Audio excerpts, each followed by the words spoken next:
Hello everyone and welcome back to a new video. I know it has been a while and I'm sorry for that. I didn't upload because all my ants went into hibernation, but I'm back with a new colony to show you guys.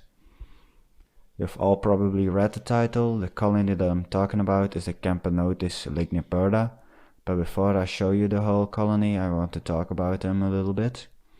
They are among the largest ants in Europe, and they are very inactive and very economical in the beginning stages of their colony.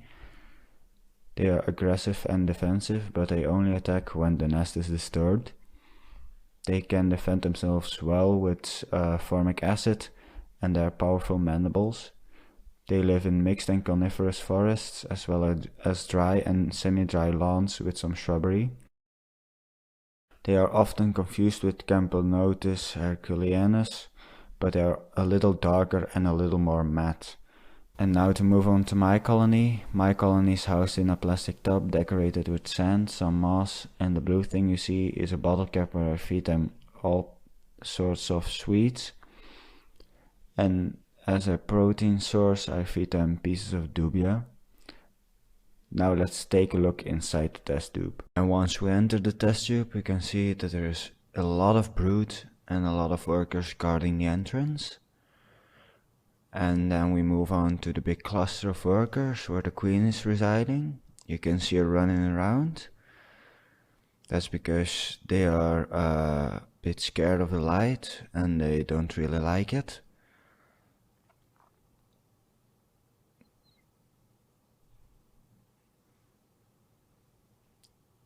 Here you can see the queen being guarded by a big major. This is probably the biggest major in the colony. I think they have around about 3 majors and a lot of minor and medium workers.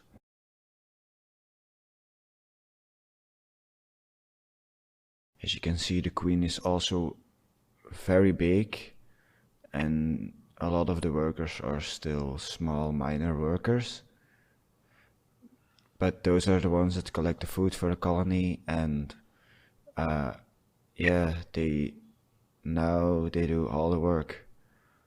But when the colony gets bigger, they'll probably be swapped out for the bigger medium workers and the even bigger majors.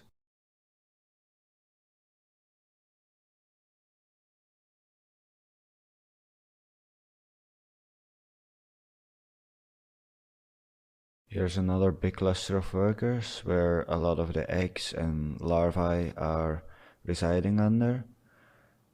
This is a very good tactic because when foreign ants enter the nest, they can protect their babies really well. And that does happen quite often because they live in the same habitat as Formica rufa, a really aggressive ant, and that's also why they have those big majors and they can decapitate a Formica worker in a couple of bites and save the colony that way. You can also see that they have a lot of scraps of dubia in their nest. That's because they have a lot of space in their test tube, and when there is too much space they will leave their scraps in their test tube.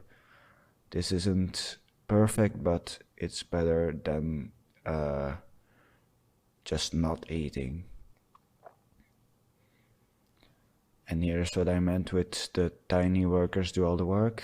Here you see again another minor worker collecting some food, and she gets it into the colony via trophallaxis, and the rest of the colony gets their sugar source. Now I think it is time to end the video. I hope you guys enjoyed. Don't forget to subscribe, and I'll see you in the next video. Bye!